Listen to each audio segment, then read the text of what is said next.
Well teman-teman, tidak sia-sia kita menunggu anime keren satu ini. 10 tahun lebih kita menantikannya, akhirnya semua itu bisa terbayarkan. Kualitas yang disajikan dalam episode pertama benar-benar bikin kita nostalgia sekaligus kagum pada kemewahan yang ditampilkan. Kalau boleh jujur, dari beberapa anime yang pernah kulihat, secara visual, anime Bleach Final Arc ini menawarkan sebuah rasa yang berbeda. Ada semacam tampilan baru yang membuat kita merasa apakah ini 2 dimensi ataukah 3 dimensi. Gak tau ya kalau yang lain, tapi jujur aku merasa kalau Studio Pierrot telah berhasil memadukan antara 2 dimensi dengan pemakaian CGI. Makanya ketika kita melihat berbagai efek CGI yang muncul, tidak ada kesan yang aneh dan dipaksakan. Bahkan mungkin kita gak bakal ngeh kalau ini tuh sebenarnya CGI. Jadi ya overall aku sangat puas sekali dengan episode 1 ini. Meskipun ada beberapa kekurangan dari kepadatan timeline ceritanya.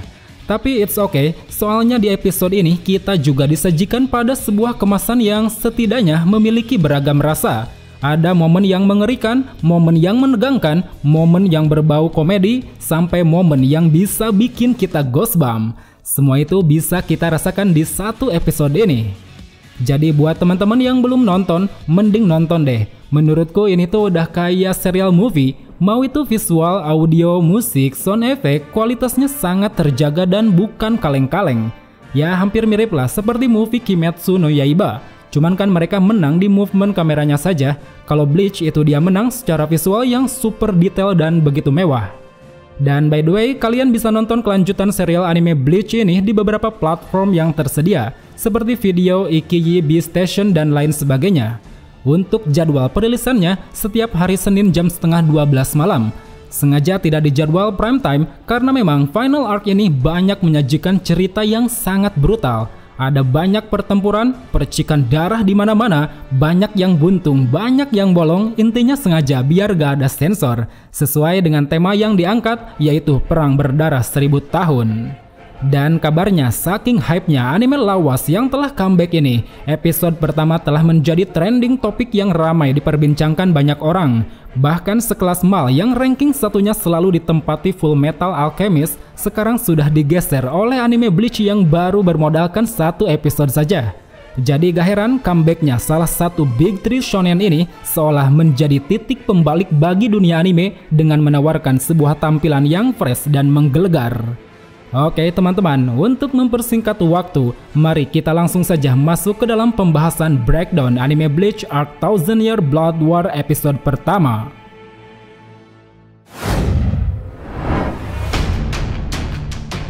Episode pertama alias episode 367 ini mengadaptasi 5 chapter sekaligus, yaitu chapter 480 sampai chapter 484. Tidak ada judul, tidak ada opening, kita langsung diperlihatkan pada prolog sang Raja Quincy, yang tiada lain adalah Yuhava.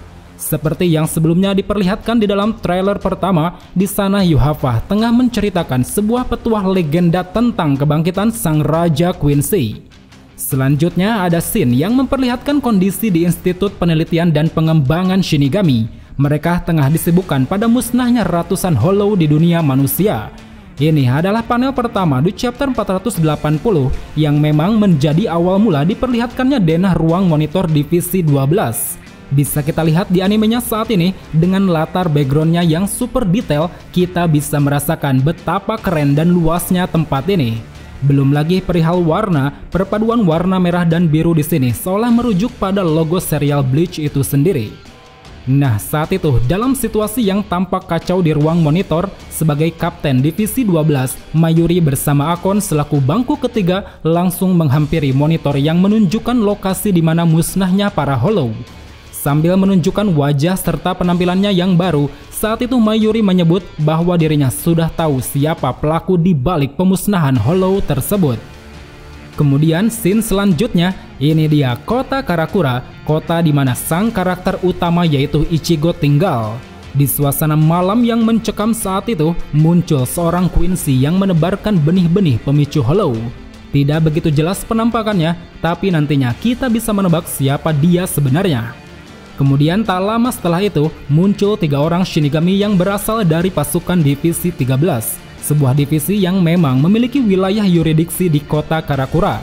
Mereka yang muncul di antaranya yaitu Zenosuke Kurumadani selaku senior yang memang sering bertugas di sana, dan juga dua anak Shinigami magang yaitu Shino Madarame dan Yuki Ryonosuke.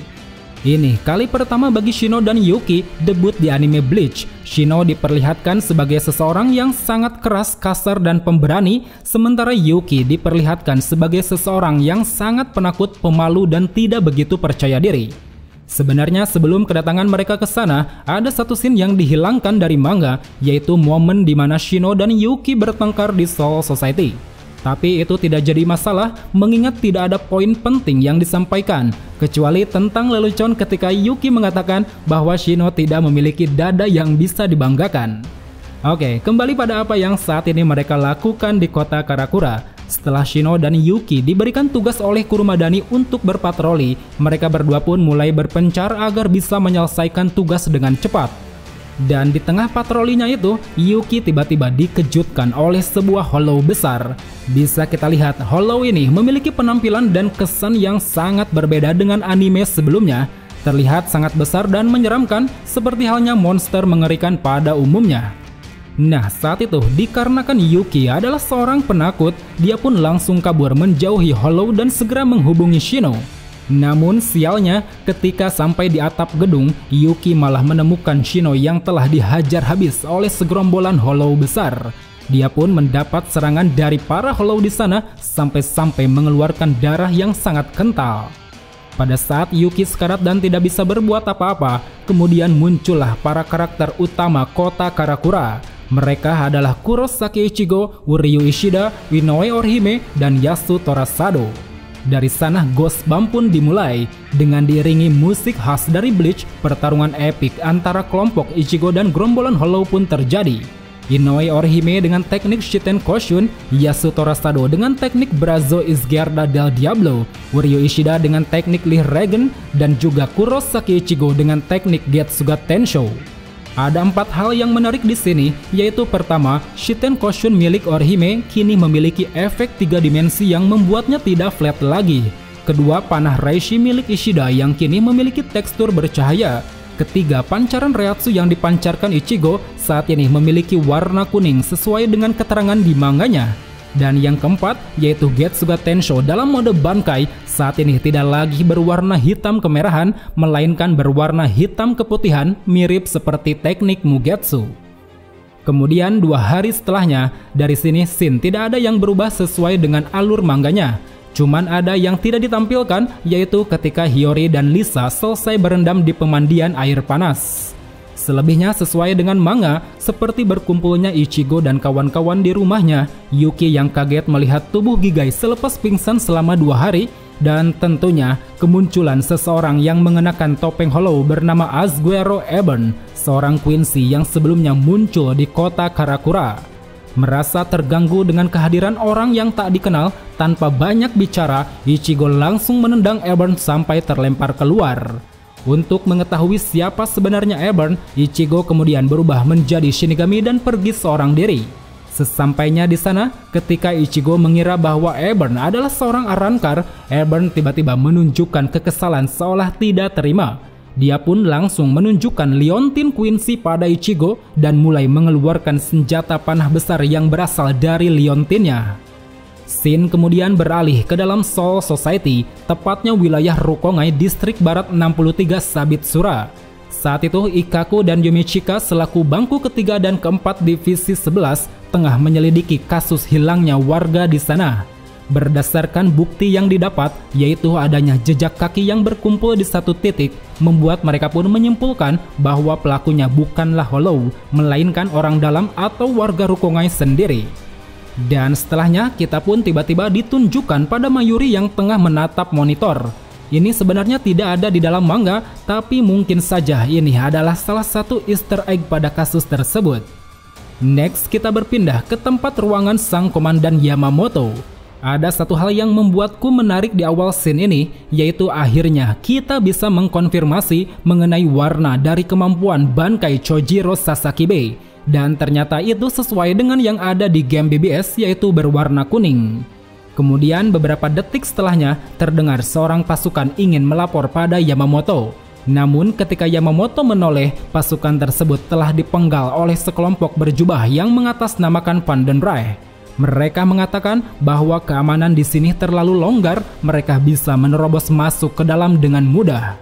Di sisi lain, dengan percaya diri, Komandan Yamamoto menegaskan bahwa tidak usah mengkhawatirkan hal itu selama dirinya ada di sini, tak ada keamanan yang lebih kuat darinya.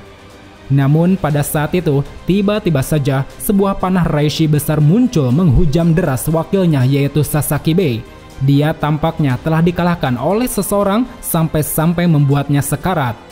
Menurutku ini adalah salah satu momen epik yang sangat menegangkan. Secara visual ini sangat dramatis, partikel reishi yang bercahaya membuat suasana ketegangan di sana pun semakin memuncak. Apalagi diikuti dengan musik yang menjadi ciri khas pada tema kali ini, yang mana memiliki nuansa kolosal, membuat kita pun seolah dibawa pada peperangan yang akan segera terjadi. Mengingat setelah itu, mereka para kelompok Vandenreich ini pun menegaskan bahwa maksud kedatangannya kemari adalah untuk mendeklarasikan perang. Dalam 5 hari ke depan, pihak Vandenreich akan segera memusnahkan Soul Society. Wow, gila sih. Cuman satu scene aja, tanpa embel apa-apa, Studio Pierrot berhasil memberikan sebuah kemasan yang epik parah.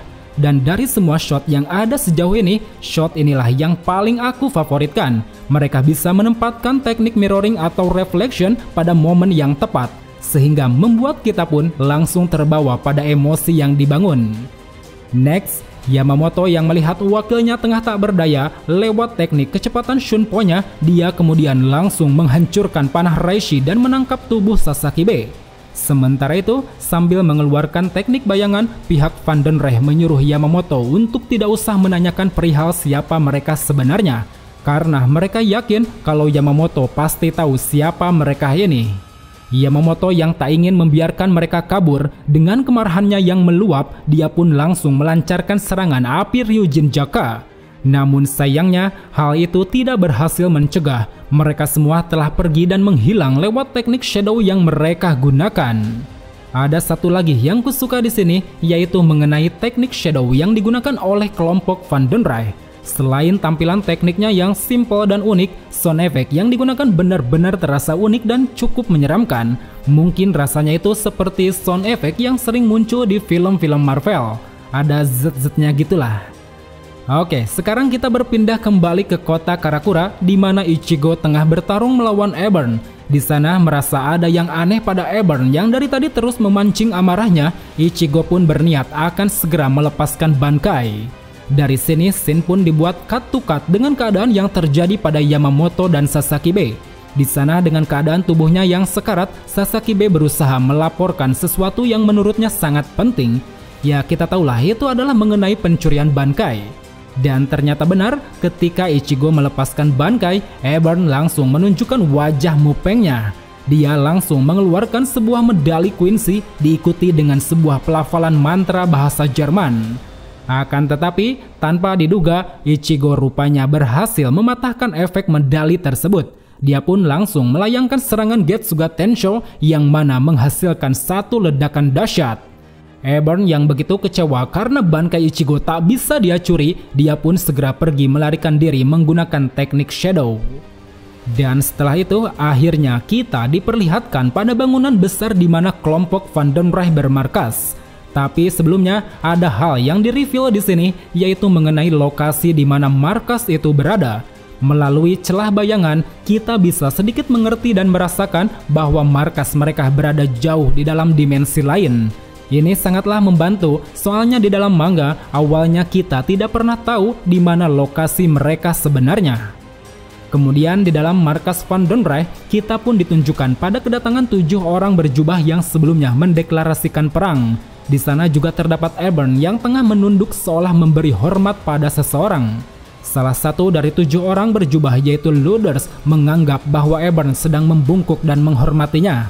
Tapi ternyata menurut pengakuan Ebern sendiri, dirinya tidak akan sudi untuk menghormat pada Luders. Yang mana hal ini pun membuat keduanya saling bersitegang dan malah bertengkar. Ketika suasana mulai ricuh, tanpa Luders sadari tangannya tiba-tiba terpotong. Di hadapannya kini telah muncul sang Raja Quincy yaitu Yuhava. Dia menegaskan bahwa jangan pernah sekalipun bertengkar di hadapannya. Demi memperoleh kedamaian, dia pun meminta laporan pada mereka semua perihal apa yang didapat dari dunia luar. Episode pertama berakhir di sana dan langsung ditutup dengan kredit scene yang bikin kita merinding. Dengan diiringi lagu berjudul Rapport yang dibawakan oleh Tatsuya Kitani, membuat kita pun semakin bernostalgia dengan cuplikan gambar yang ditampilkan. Keren sih, episode pertama ini telah memberikan sebuah pengalaman menonton yang mungkin rasanya campur aduk.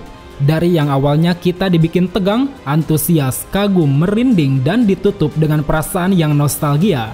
Benar-benar perfect. So, teman-teman, mungkin sampai di sini saja untuk ulasan kali ini. Jika ada saran atau ada yang ingin ditambahkan, silahkan tulis di kolom komentar. Sampai jumpa di video selanjutnya. Salam Bleach Lovers.